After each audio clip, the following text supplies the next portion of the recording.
I'm thoroughly confused. So you're born, I'm talking about biology, male, female, and what else? I believe that intersex is also acknowledged. But Intersex. again, I'm not a doctor here. What I can And say what does intersex mean? is that there's a difference between sex and gender. And I think in these conversations, we're conflating the two. Well, but I want to start with sex, okay? There's male, there's female. When a baby's born, before the baby has had time to even have a sense of self, there's male, female, and intersex. There's a third sex. I believe that is true, but I would defer to Dr. Lopez as I'm not a physician. Okay. And there are an infinite number of genders because gender is a mental state. Gender is about expression, and I think that there are a variety of ways that you can express your gender. Okay, so there's infinite number. All right, let's go back to the biology. Male, female, boy, girl, okay? Biologically, do males have an advantage over females biologically in sports? What's going on, Patriots? Welcome back to Right View Nation, where we speak the truth loud, clear, and unapologetically.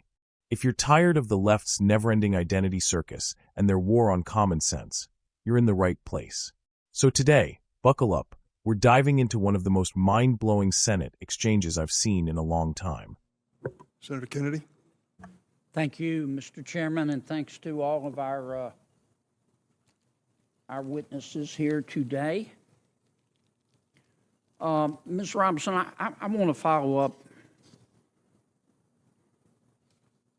by trying to understand your answer to one of Senator Cruz's questions. And this is really a question, not a suggestion. Do I understand your position to be that there are two sexes, but there can be more than two genders? I wouldn't even say two, and we've got Dr. Lopez here as well, but there's also the definition of intersex. I think that often in these conversations we're conflating sex and gender, and I do want to affirm here that trans women are women. That is their gender. Okay, but I'm trying to understand. Do you make a distinction between sex and gender? Yes, sir. Okay, explain that. Do you think there are more than two sexes? I believe that there's a definition for intersex as well that I want to acknowledge. But sex is assigned at birth. Three? I'm just trying to understand. I'm thoroughly confused. So you're born, I'm talking about biology, male, female, and what else? I believe that intersex is also acknowledged. But Intersex. again, I'm not a doctor here. What I can And say what does intersex mean? is that there's a difference between sex and gender. And I think in these conversations, we're conflating the two. Well, but I want to start with sex, okay? There's male, there's female. When a baby's born, before the baby has had time to even have a sense of self, there's male, female, and intersex. There's a third sex. I believe that is true, but I would defer to Dr. Lopez as I'm not a physician. Okay. And how many genders are there? I think the gender is expansive, and the definitions are always growing. Today I can tell you, I talk to young people that talk about non-binary as more than five. I think the gender is not a binary, is what I'm trying to say. Are there more than five genders? I'm just trying to understand. Are there more than five genders? Well, I think that there was a time where women wearing pants didn't feel like it was appropriate for their gender, and yet I'm wearing pants today. I think that there are ways that we express our gender that are expansive. Are there more than five? I wouldn't subject myself to naming how many genders there are, but what I can say is that gender is a reflection. Number? Excuse me? There's an infinite number of genders? I think depending on your culture, there are a lot of different genders that exist. And I can also say that it's a term that's evolving. If you look at young people today, they really don't lean into the binary of only woman and man. So I think that it's incumbent upon us not to legislate on this, but create space for them to explore what their identities are, what their gender identities are. All right. Let's get back to athletics. I think I understand what you're saying. There are three sexes, male, female, and intersex. I believe that to be true, but again, I'm not a physician. And there are an infinite number of genders because gender is a mental state? Gender is about expression, and I think that there are a variety of ways that you can express your gender. Okay, so there's infinite number. All right, let's go back to the biology. Male, female, boy, girl. Okay, biologically, do males have an advantage over females biologically in sports? Again, I'm not a physician, and I can't speak to that. What's your real world experience? It depends. I mean, there are some people who are born male that I'm faster than if I were to sprint against them, and some that I'm not. Some males that are taller than some women, and some that are shorter. You don't believe that a biological male has a physical advantage in sports over a biological female? Not as a definitive statement. Give me an example. Well, no, I don't think. How many female members of the NBA do you see? Well, I can say that, there's been this news article about men that think that they could beat Serena Williams in tennis, right? That they think that they could actually score a point on her. And it's just not the case. She is stronger than that. What's your experience, Ben?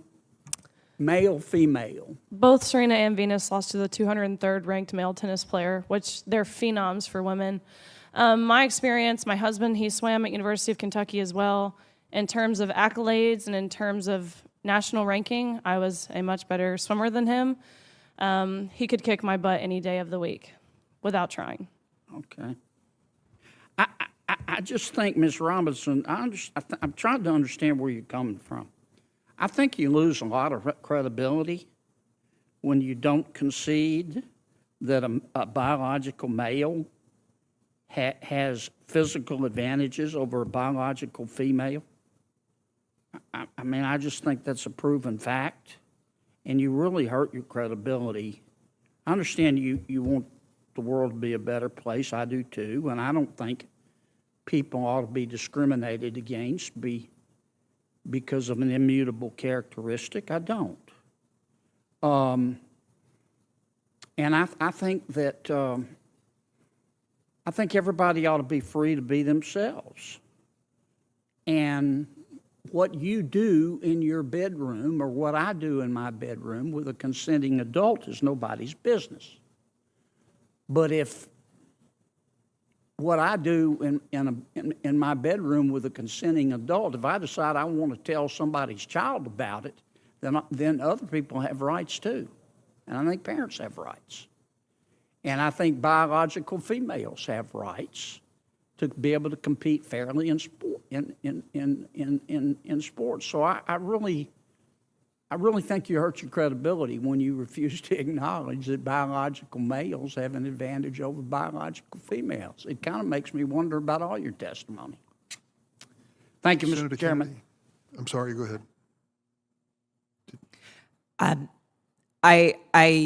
What I'm trying to say is that there is not a definitive advantage in all cases. Sir, I don't know if you believe that you could beat Serena Williams in tennis, but I probably think that that's not the case. There are not all cases where all men are physically superior to all women. And at the end of the day, in this conversation, we're not talking about that. We're talking about trans women who are, in fact, women, who deserve to play in a gender that matches their sports, who deserve all the benefits that Ms. Gaines is talking about. And as a cisgender black woman, I can say definitively that my womanhood is not threatened by a transgender person asserting hers as well. Senator Hirono. Thank you, Mr. Chairman. I thank all of the persons who are testifying today. For Ms. Robinson, do you know what Senator John Kennedy, a man who doesn't sugarcoat anything, questioned a so-called human rights rep who tried to explain how there's an infinite number of genders. Yes, you heard that right, infinite. Not 3, not 5, not 25. Infinite. Let's talk about how the left has officially abandoned science, biology, and basic logic. Let's get into it. So Senator Kennedy asks a basic, fundamental question. A question any rational human being should be able to answer. Are there two sexes? You'd think that answer would be simple. Male and female, right? But no, this activist launches into a word salad of academic nonsense, talks about intersex, and dances around the question like it's a political minefield. Let me be real clear here. Biologically, there are two sexes, male and female. Intersex conditions are rare medical anomalies, not a third sex. The left exploits this to push confusion, not science. Then Kennedy asks, how many genders are there? The answer? She said it's expansive. She said infinite. She compared wearing pants to gender identity. Are you kidding me? The fact that this activist refused to give a straight answer, and instead claimed gender is a mental state that varies across cultures, should tell you everything you need to know. This isn't about inclusion. This isn't about compassion. This is about erasing reality and demanding we all play along. Now here's where Senator Kennedy really drops the hammer. He pivots to sports. He asks, again, a very basic question. Do biological males have a physical advantage over biological females in athletics? Again, no straight answer. No honesty. Just more dodging. Let me say this as plainly as possible. Yes, biological males have an advantage. That's why we have separate divisions in sports to begin with. This isn't political, it's physiological. Senator Kennedy points out Serena and Venus Williams, two of the greatest female athletes of all time, lost to the 203rd-ranked male tennis player. That's not a diss on them. That's a wake-up call to anyone still living in fantasy land. So when we allow biological males, who now identify as women, to compete in female sports, what we're really doing is destroying the integrity of women's athletics. We're telling our daughters, our sisters, and our wives that their hard work and biological reality don't matter. Here's the kicker, patriots. This whole gender is infinite nonsense. It's not about inclusion. It's about control. If they can force you to deny biological facts, they can force you to believe anything. They want to control the language. They want to control the education system. They want to push this radical ideology into your child's classroom, your workplace, your military, your sports, your bathroom, your locker room, and your very definition of man and woman. It's not enough to tolerate anymore. Now you have to celebrate.